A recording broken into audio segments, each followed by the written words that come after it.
Malaysia terus memperkukuh peranannya sebagai pemudah cara utama dalam merapatkan hubungan ekonomi antara ASEAN, Majlis Kerjasama Teluk GCC dan China melalui pelbagai pertemuan strategik sempena sidang kemuncak ASEAN GCC China 2025 yang berlangsung semalam.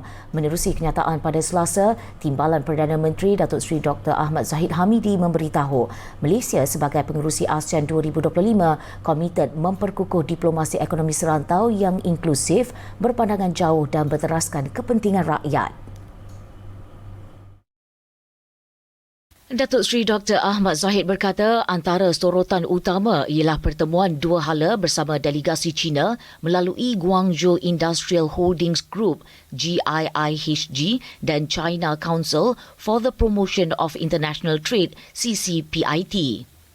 Beliau juga menyambut delegasi pelaburan dari Emirat Arab Bersatu UAE termasuk Abu Dhabi Investment Authority ADIA serta delegasi dari Dewan Perniagaan dan Industri Qatar.